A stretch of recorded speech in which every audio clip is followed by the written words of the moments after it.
तेरी बाकी अदाने ओ सांवरे, तेरी टेढ़ी अदाने ओ सांवरे, मुझे तेरा दीवाना बना दिया। जी हाँ, आज इस वीडियो में हम जानने वाले हैं ब्रज के सबसे ज़्यादा प्रसिद्ध ठाकुर वृंदावन वाले बांके बिहारी जी के प्राकट्य और उनके मंदिर का इतिहास। हरे कृष्णा।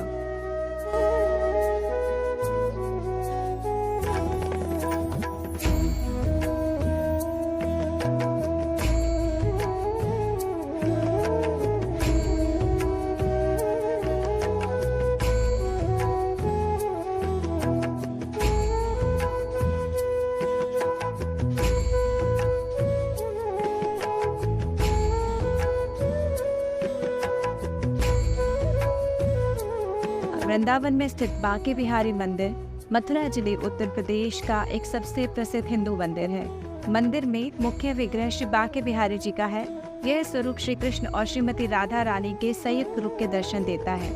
बांके बिहारी का पहला मंदिर वृंदावन के निधिवन में था, लेकिन 1892 में एक सुंदर मंदिर बनाया गया जो बांके बिहारी जी को समर्पित था और मुख्य विग्रह को नए मंदिर में यहाँ स्थानांतरित कर दिया गया। मंदिर में श्री बांके बिहारी जी की एक छवि यानी कि उनका एक विग्रह है जिसमें वह त्रिभंग मुद्रा में खड़े हुए हैं। इस मुद्रा में उनका शरीर 3 स्थान से मुड़ा हुआ है, इसीलिए उन्हें बांके यानी कि टेढ़ा और बिहारी यानी कि कुंज में विचरण करने वाले बांके बिहारी के नाम से जाना जाता है। बांके बिहारी जी को प्रकट करने वाले महान संगीतज्ञ स्वामी हरिदास जी थे।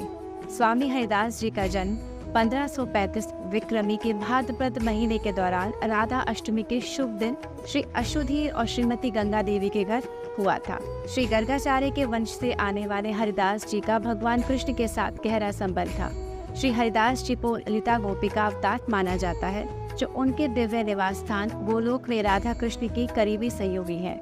हरिदास जी ने कम उम्र से ही ध्यान और शास्त्र सम्मत अध्ययन के प्रति एक स्वाभाविक झुकाव प्रदर्शित किया। समय के अनुसार उचित उम्र में उनका विवाह हरिमती देवी से कर दिया गया। अपनी शादी के बाद भी युवा हरिदास सांसारिक सुखों से दूर रहे और भक्ति पर ध्यान केंद्रित किया। हरिमती जी स्वयं इतनी पवित्र आत्मा थी कि अपने पति के झुकाव को महसूस करने पर उन्होंने गहन प्रार्थना की और हरिदास जी की उपस्थिति में एक छोटे से दीपक की लौ में प्रवेश करके सशरीर भगवान के स्वर्गीय स्थान में पहुंच गए।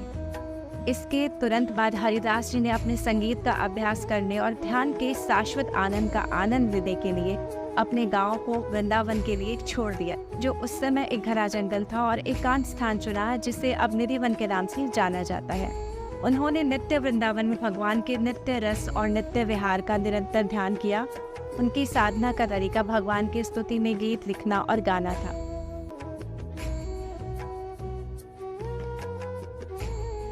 शिष्यों में इस स्थान के बारे में काफी ज्यादा उत्साह था और एक दिन स्वामी जी की अनुमति से वे सभी कुंज में प्रवेश कर गए, लेकिन कुछ देखने के बजाय वे सभी तेज प्रकाश से अंधे हो गए जो सारे स्थान को भर रहा था। उनके विकल दृश्य को देखकर स्वामी जी स्वयं वहां आ गए और स्वामी जी के अनुरोध के बाद श्री कृष्ण और श्रीमती राधा रानी के युगल स्वरूप ने सभी को दर्शन दिए। युगल जोड़ी के इस स्वरूप के दिव्य दर्शनों से सभी इतने प्रभावित हो गए कि वे अपनी आंखें भी नहीं बंद कर पाए। ऐसा लगा जैसे वे सभी पत्थर की मूर्तियां बन गए हों। दिव्य जोड़ी की सुंदरता इतनी उत्कृष्ट थी कि हम जैसे छोटे से प्राणी उस स्वर्गीय सुंदरता को सहन नहीं कर पाते। ऐसा जानकर स्वामी हरिदास जी ने उन दोनों से विनती की कि वह एक संयुक्त रूप में प्रकट हो, जैसे कि घन और दामिनी के समान। श्री हरिदास जी की प्रार्थना पर राधा कृष्ण ने एक संयुक्त विग्रह के रूप में अपने आप को श्री हरिदास जी के सामने प्रकट किया। वही संयुक्त विग्रह आज श्री बांके बिहारी जी के नाम से पूजा जाता है। श्री बांके बिहारी जी का आकर्षण और सौंदर्य ही एकमात्र कारण है कि मंदिर में दर्शन कभी भी निरंतर नहीं होते, बल्कि नियमित रूप से उनके बार बार खींचे जाने वाले पर्दे से टूट जाते हैं। यह भी कहा जाता है कि यदि कोई श्री बांके बिहारी जी की आंखों में काफी देर तक एकटक देख ले तो वह अपनी सुध-बुध खो बैठता है।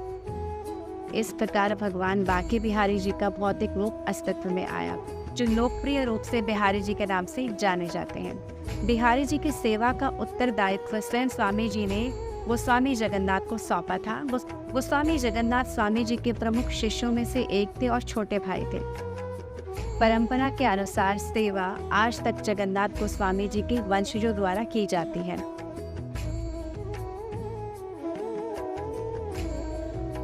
मंदिर में मंगला सेवा यानी कि सुबह की सेवा का पालन नहीं होता है, क्योंकि स्वामी हरिदास चाहते थे कि उनके बच्चे जैसे भगवान गहरी नींद के दौरान निर्विघ्न आराम कर सकें। यहाँ तक कि इस मंदिर में घंटी तक नहीं है, ताकि बिहारी जी जो बाल स्वरूप में हैं वो घंटियों की आवाज़ से डर न जाएं। बांके बिहारी जी के मंदिर में बिहारी जी को हर 5 मिनट में पर्दा किया जाता है। मंदिर के सेवायत गोस्वामी जी बताते हैं कि हमारे बिहारी जी बहुत नटखट है। बिहारी जी के बारे में एक कथा प्रसिद्ध है और ये सच्ची घटना है। वृंदावन से कुछ ही दूर पर करौली नामक एक गांव है। करौली के राजा बांके बिहारी जी के बहुत बड़े भक्त थे और उनकी रानी भी बिहारी जी से बहुत ज़्यादा प्रेम करती थी। दोनों पति पत्नी बार बार बिहारी जी के दर्शन करने जाया करते थे। एक बार की बात है कि करौली के राजा और उनकी रानी बिहारी जी के दर्शन करने आए। दर्शन करते समय रानी एक टक बिहारी जी को प्रेम विभोर होकर निहारती रही। ठाकुर जी की नज़रों से नज़र मिलाकर उन्हें लाड लडाने लगे। उनसे नज़रें मिलाने के बाद तो मानो जैसे वो अपने सुध-बुध खो बैठी हो।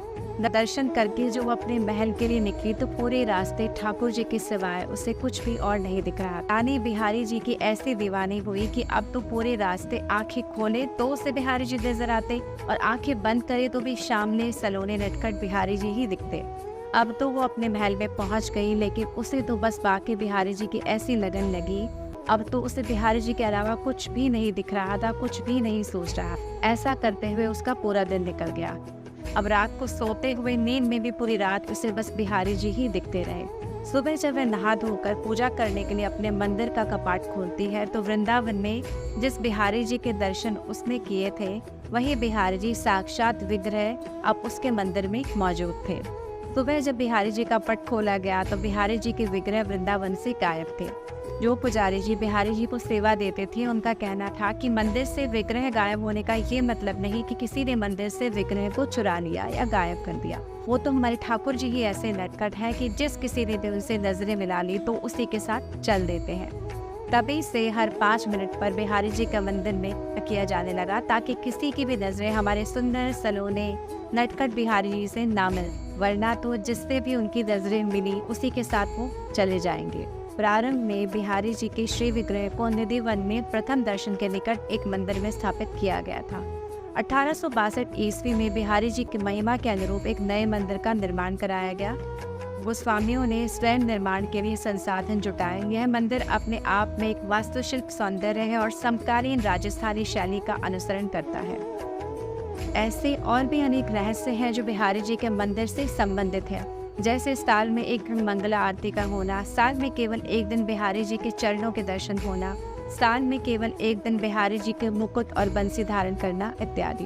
बिहारी जी से सच्चे मन से जो भी वस्तु मांगी जाए वह अवश्य प्रदान करते हैं। ऐसी मान्यता है कि श्री बांके बिहारी मंदिर बिहारी जी के दिव्य स्वरूप और स्वामी हरिदास जी के आध्यात्मिक यात्रा के प्रमाण के रूप में खड़ा है।